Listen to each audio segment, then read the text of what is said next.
चल हो निक बार बनावे के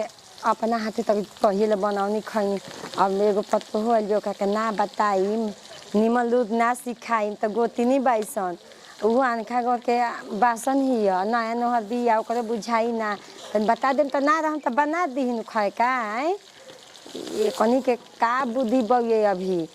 नया नया बाइसन तब आनगल में जाला तन बकला बना रहेला बुझाला ना कहाँ का धइल बा का ना कैसे बनाई में घेराई रहेला। आ चल हम बाई कतनो बाई तो हम सास हई हम ही न बताइम सब गोतनिया एके लेखा बाइसन हो आई ओकनी के तक मानते कि कुछ पूछी तो कही का सीख के आई बा आंखे लगी हसन त अब मानतो के ना न बिया सिखाइते हो ये बढ़िया सिखा देम तो ठीके रहिए कन्या। हाँ मम्मी जी। कन्या हाँ मम्मी जी बोले आ गइलू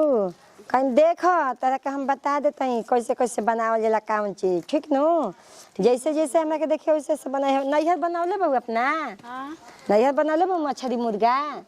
ना मम्मी जी बनाइले तो नहीं कि पर रहुआ जौन चीज बताएम नु धीरे धीरे तो हम सब धीरे धीरे बना ले। अच्छा ये बताओ कन्या कि मान के चल हम क घड़ी हम बतावे खातिर त सीखे के न चाहिए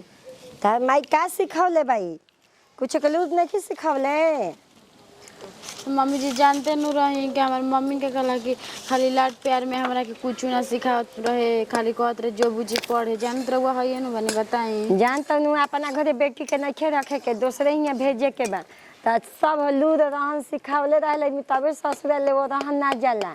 निमन बड़ाई होई कि हाँ तार बेटी निमन से करते त माई बाबू के खुशी होखेला मन में दिल में। जाए दी मम्मी जी बताई हम एगो माई छोड़नी त हमर दूसर की माई मिलली नु है एगो हम बहन छोड़नी त हमर दूसर की बहन मिलली ना ऊ तो बैले बा लेकिन अपनों से तनी ध्यान देनी पढ़ल लिखल बा कैसे का बनेला ए घर के जमाना में तो मैं देखत कि मोबाइल पर कने मोबाइल पर मारे से टिप टैप कई के देख के खाना बना देते सन जानलू। आ तो मम्मी जी वैसे हम नु बना देबनी टिप टैप क के मोबाइल पे हाँ। पर जानता नहीं ओकनी के ना ज्यादा नमक डाल ली सन एक चलते हम ना ना कमे निमक डालिए मान के चलो माहूर हो जाए कने त के खाई हो न सोचे के बा हो आई आ तारा के देखो हम बता देते कतनो बाई जा तो गोतनी है जा हम कतनो बाई तो सास है आपन कौनो बात हमरा से कही है ठीक नु आ कुछ मान के चला बोलियो दिया सन त दुख ना मननी अच्छा नु ठीक बा मम्मी जी दुख ऐसे तो नहीं बोली हम जा वहां लोग नी कह जा कनिवा में ठीक है जा बेटे बताई दुख हम काहे के मानम हम जाना था ये बनी कि हमार वो चीज हमरा नहीं करे होता हम सह के ना रहम। हां हां जाए त कनिया निक बाऊ अब हम तरह के देखा सिखाते मछली ऐसा ही बनावल जाला पहले सब चीज के फोरन डाल के पियाज में भूंज देवेला मसाला आ मसाला भुंजा जी खौल जाई रासन तब मछली में डालेला आ मुर्गा में तो जानते बा प्याज मसाला भुंजाई मुर्गा भुंजाई तब गलाई जानता नहीं काहे के हमारे बाबूजी ना मछली ना खात रहन त जस्ती मुर्गे आवत रहे ना हाँ। त मुर्गवा नु तनी कि देखत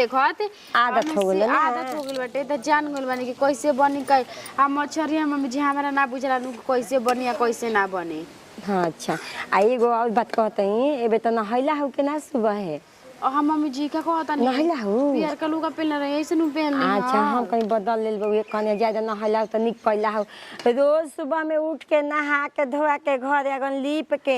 आदमी अपन मांग भर लेबेला ठीक नु जे जेठबा ओकरा के दिन पाव लगी क लेबेला तब खाना दाना आदमी बनावेला जाके किचन में चूहानी में ठीक नु। हां मम्मी सब हम जानता नहीं सब हाँ, तब जानते बाबू काहे कि जानता नहीं हमार जब भौजी आई रही ना अच्छा तो हमार माई की जानते बानी कि वो समय बहुत तबीयत खराब रहे गांव टला से हम पूछ के पूरा रीति रिवाज मम्मी जी हम ही करवैले रे जायदा कने तब त निके बा हो सब सिखले बा ये कने तब त बुझाता के तू 12 गुण के भरल बा कोई के नजर ना लागे हमरे पतो के आ कने मम्मी जी हम बना देता नहीं जाई रहो। हां अच्छा तो भूख लागल है तो कही है कने अरे ना मम्मी जी वही कैसन बात कहता नहीं अभी हमारा पहले बार भूख लग सकत हटे बताई अभी सब गोतनी के हमरा खिया के तब नु खाए के बा। अच्छा ठीक है कने ला तब बनावा तब हम जाते तनी देखी दुआरा पर कोई आई बच्चा ला करता छनु ठीक बा जवाब हमरा फिकिर का बा जब पतो हम सब गुण के भरल बाई बाड़ी नहीं ना लागत कि अपना मैंने बूढ़ी के बुझाते नहीं खे राड़ के कि पतो हिया खाई कि ना खाई हमरा भूख लागल बा एक कने माई रे माई एक कने ता तो भूख लागल बा कि नहीं के मतलब एकरा बने नहीं बुढ़बा खिया का एकदम से एकरा नहीं के बेत के एकरा भूख लागल बा कने बा के एजा ना खाम एजा खाम न तो हम पकड़ा जाइब। चल अनिका कहला कि होनी तने बैठ के आराम से लुका के खाइब। बाप रे बाप डरो तो लागता टे कि पहलवा बाज मत जाए कोई नहीं खेता कत।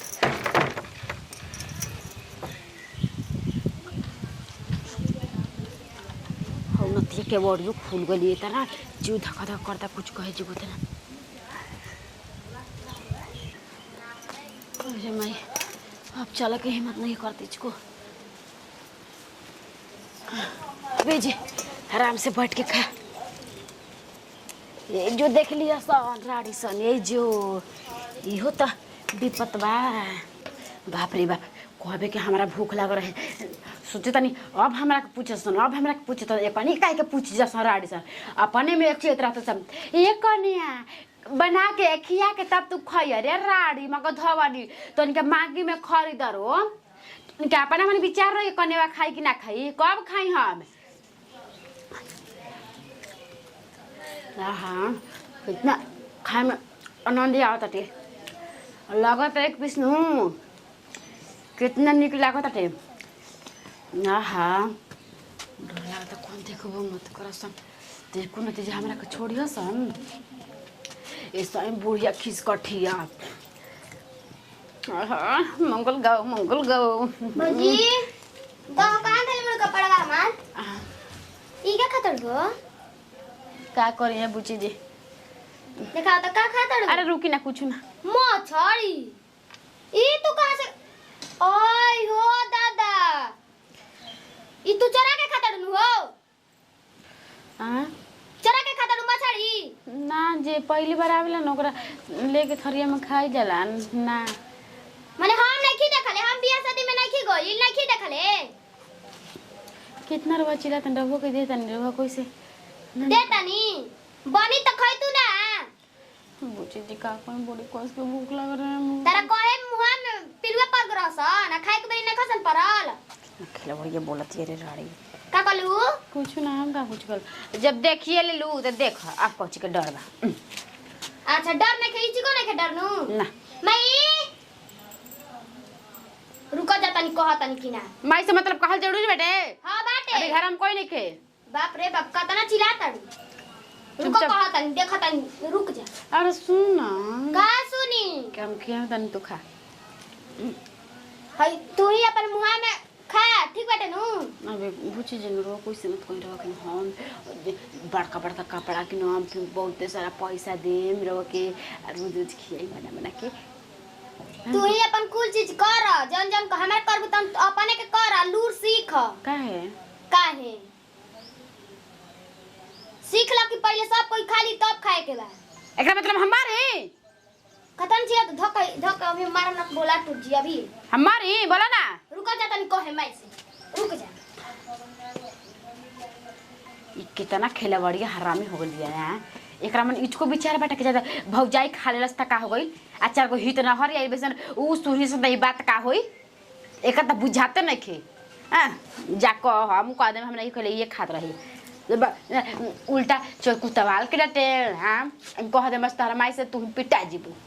कने आ गइल बिया त घर एतना जगमन लागता इतना निक लागता चलतो बिया त बुझाता छुनुर छुनुर पायल बाजता ते आ चन चन झन झन ओकर चूड़ी बाजता ये नु कह जाला हो कि बिना कन्या के घर शोभा ना देवेला कतनो हमनी के रही जा अपना आगना घर में चलत रही जा त बुझाए नु कि हमनी के पुराना ऐसा लागत जा आ जहिया से आइल बिया ना इतना घर अच्छा लागता इतना घर अच्छा लागता गांव टोला मोहल्ला तो ओकर देख के चिहाइल बाटे करनी केतना बढ़िया करनी ओकरा के देले बावसन तो दियसन ना हमनी के लइकी पगई रही जा रुपया अपना उतना लो भाई के रहित आदमी का ना कर देतन ये कह जाला कि आजकल तिलक पर मत जा का हो कने का यहाँ अकेले आके बड़ा बड़ा कइले बनी जाई रे दादा बतिया कहतानी कि राम शेखर पर कहतै नु राम शेखर पर कहतै कि कता कि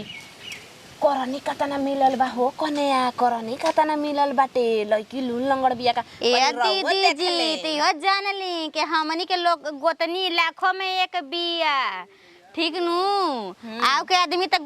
गोतनी के देख के बिसमाधल बड़ी से अपनी के काहे बिसमाधी जी हां हमने करनियो निक मिलल बा लड़कियो निक मिलल बिया समझ जाए। देख करनी तो माई बाप के उठू बाकी हम अपन बेटी के दे में चाहे ना दे बेटी तो ले के रहे हमनी के हाँ। करनी देवे के रहे माई बाप के। अब नोटवो लेम आती बेटियो लेम तो दोनों कहीं मिलल बाटे ना दोनों तो नइखे मिलल जानता ही नु बानी के एगो मिले तो एगो ना एगो मिले तो एगो ना। हां बाजी मैं काम बिया हो नइखे मम्मी जी का भेल जी जाई अपन भौजाई से तेल बूची। लगवाई दबारा तू लगवा अपन गोतिनी से दलीदार गोतिनी बिया ई का कुल कहतनी मछली लेके खा ताड़ी ई का कहतनी जी जन देखरी जन सुननी हुए कहतनी एकदम खीस भरल बटे जान जी हो केहू खाई हो मछली मछली खाती है तराइल कुल मछली लेके घर में घुस गई बड़ी ओए दादा कैसे ना घो के बिया जी हमनी के मारे जुआ एथी करतनी जा से देखनी हां आँख से देखनी अभी नहीं होता नहीं हो जले कते के ले ली रहुए खा ली ऐसन तो हमनी के ना देखले रही जा जी दीदी ये हो कने हने के तनी भूख प्यास लागला त कहेला जी हाथ में देखनी ही तो कनी खाता डुका हो कुछ खाता डुका तो कते जब देखिए लेनी तो ली ना पसार के खाए लागल ही हां ये दादा का करी जे तने गांव में बड़ाई भइल बा तने का शिकायत करावे का जानी ए दीदी हमरा तो बुझाइते नइखे आय ऐसन एकदम दलिदरे ओकर पेट में समय रहुए आय अगर कहले रही त बुजरी के हमरा भूख लागल बा हम खाई तो ओकरा आदमी ले जाके ना दे हेतन ना कहते कि खाली आवत जा पूछ पूछ के जात जल्दी आवत के उहल ही नइखे आई हो रामा ई हे लूर लछन ओकर माई बाप सिखैले बावन हो हां कि पूछ पूछ के अब तो जा रे सब कने कैसे कहल गइल बा खिसवा में हाथिया हाथिया सोर कइनी गदहो ना ले आइनी जोने हिसाब भइल हां मर हमनी बड़ाई कर देले कि हमनी के गोतनी हैसन बिया बड़ी नीक बिया सुहर सा घर बिया कि ई रसम हटे कि मछली खाई जाला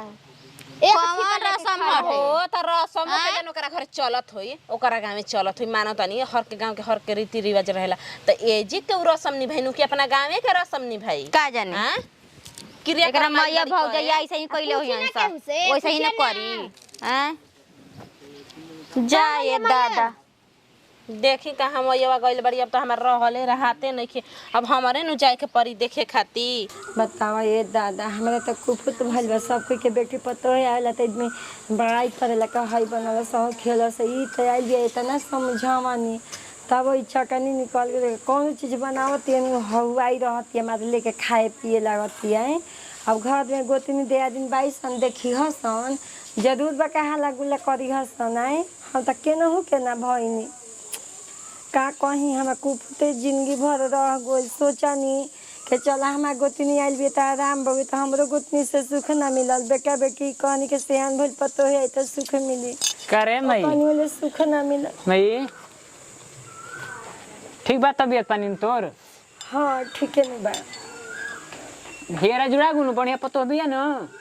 हम का जानता ही केहू अंदरवा घुसल बा केहू के मतिया में ना ना ना मतिया में घुसल बा दूगो बातो कोई घरे कहत रहे त न किसा तू लगावत रही त ना जब होई तबे करे रे बिया होई एकर अरे त सुन रही में कोनो कमी बा ओकरा आई सुन रही के त भरल बिया बा पलटता बाल्टी में भराता देखो तो उस महाला में केहू के पतो हो नहीं कि सन उतरल इतना उ सुघरे बिया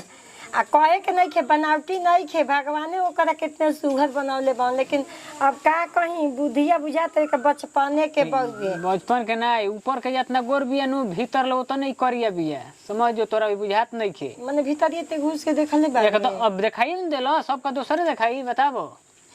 समझावल जाई अब हमरा के कार वन पर जीव कइले बासन हम का करी बतावते ही ओकरा समझाओ बुझाओ ना त ओकरा दिमाग हमर खराब होई त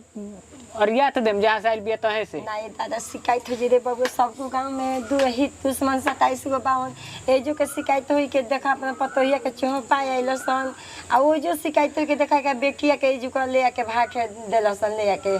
बिग गोलसन अपना लिए जैसन केनहु के ना हो खाबे जा तई फोन करे ओकर बाबूजी भी आदमी कहत ही बाड़न 20 बार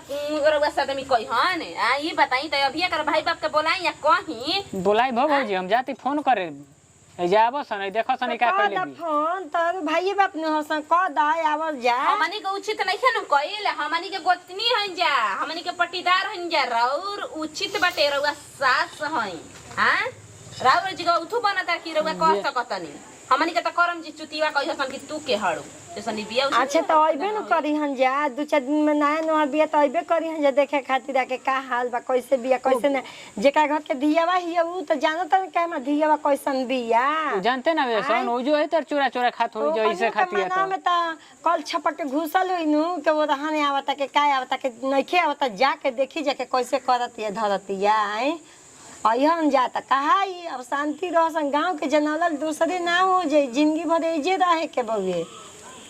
चमन तो हन जाने जाला काहे ला जा समझावो जा हम एथी करम झाल ना बजाई में कि हमारे पतोया बड़ के एथी छोटा की बड़ी नीक बिया सुघर सागर मिलल बिया खूब दान दहेज मिलल बा दान दहेज चाटेला ना आदमी लेके ठीक ना जवर वो करवा रहल बनी ठीक करवा रहल बनी जी जेकरा आदमी जितने बड़ाई कर सका तो वो तो नहीं छुद्दुर बिया एकदम में हम बोल ला जा हम जाते देख ना ओकरा गांव जाई हमारे पापा बेजाई नहीं खे अभी तू बेजाई करता हूं रउआ जाके फोन करी जे माई बेटा मिल के ओकर माई बाप के बोलाई जे कि ओकर कैसे हिम्मत मिल के चुली बुसा मछरी ले जाके कहबर घर में खाती है हैं हां बोलाइबे करम का तो रीति रिवाज हता रे रीति रिवाज है अपना गांव के रीति रिवाज होइनु के दूसरा गांव में होई रीति रिवाज हैं अभी रुक जा तू अस्थिर रहो न जौन कहम तो न करी है तू हम फोन करत तनी ओकनी के बोलावा तनी हां बोला आ ये सुधार सन ऐसे करी तुम राखब हम ना रखा जे तो नहीं जान के का कहत जी काहे का कहत तब जाने कहता जनलू तू एकदम ई हमरे नहीं के बुझा त करता अगर रीति रिवाज का रसम है कोनो कि चोरा के मछरी खाए लगलू ह बताएं जे हम जानते नहीं कि मतलब हमारे में गलती बटे पर वो सब के जे तो सामने गलती लगते नहीं बटे का गलती लौकता हमनी के का गलती लौकता हो ना कनिया मतलब ना खा ले ऐसा ही नहीं आहो हम तो पूछनी है के कन्या खइबू तो कहत के ना मम्मी जी का मम्मी जी मतलब हम ई नाइन और कनिया हो के कहीं के हम मम्मी जी दी हमारे अरे बना के सब खिया के ना खइ तू हैं देख ली रउआ खा गइल नुकुल रसम नु रहे तहार